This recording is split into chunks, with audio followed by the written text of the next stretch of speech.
ការពិនិត្យសុខភាពមុនយកកូនមានសារៈសំខាន់ទី1អាចប្តីប្រពន្ធទាំងពីរនាក់គាត់ចែកសុខភាពមើលស្វែងរកអំពីសុខភាពទូទៅនិងជំងឺកាមរោគទី2គឺកំណត់មើលអំពីបញ្ហាទៅលើមាត់ស្បូនការធ្វើតេស្តរកជំងឺកាមរោគនៅតំបន់ពេលមានស្ត្រីដើម្បីបង្ការការរលូតកូនឬក៏ការលូតលាស់មិនល្អរបស់កូនឬក៏កូនក្រៅស្បូនដែលកាត់ឡើងអំពីការកូររោគនៅតំបន់ពេលមាសទី3កំណត់រោគវិនិច្ឆ័យទៅលើទូស្បូននិងកពេញដៃស្បូនមានស្ត្រីខ្លះដែលតោងទៅលើបញ្ហាសុខភាពរបស់គាត់ពីកំណើតឬមួយក៏អាយុរបស់គាត់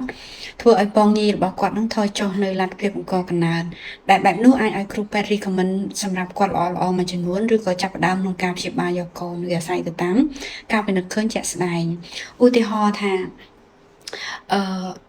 គាត់អត់ត្រៀមក្នុងការព្យាបាលយកកូននេះទេគាត់ត្រឹមតែចាប់ផ្ដើមយកកូនក្នុងរយៈពេល3ខែប៉ុន្តែគាត់អាយុ38ឆ្នាំឬក៏35ឆ្នាំស្រាប់តែគ្រូពេទ្យ check មើលទៅមិនថាជាការពិនិត្យទៅលើអរម៉ូនឬក៏ការពិនិត្យទៅលើអេកូទ្វីមាសកំណត់អំពីមុខងាររបស់កពេញដៃស្បូនឃើញថាមុខងាររបស់កពេញដៃស្បូនគាត់ចុះខ្សោយអញ្ចឹងគាត់ត្រូវចាប់ផ្ដើមទទួលការព្យាបាល support ទៅលើកពេញដៃស្បូននិងតាមដានពងញីតែបើសិនជាមើលទៅ ovary របស់គាត់ល្អពងញីគាត់ល្អអញ្ចឹងគាត់អាចគ្រាន់តែញ៉ាំវីតាមីនឲ្យរាល់ថ្ងៃដើម្បីបង្កកំណើតទទួលបានការប្រឹក្សាលម្អិតអំពីគ្រូពេទ្យជំរុញដល់ការបង្កកំណើតទាំងពីអ្នកប្តីប្រពន្ធទៅបានហើយអញ្ចឹងជាជំរឿនដ៏ល្អគឺនៅតែចាំបាច់ក្នុងការឆែកសុខភាពត្រៀមយកកូនដែលវាមិនគួរឲ្យខ្លាចមិនគួរឲ្យបារម្ភទេភាគច្រើនពួកគាត់តែងតែគិតថាទៅមើលទៅខ្លាចមានជំងឺ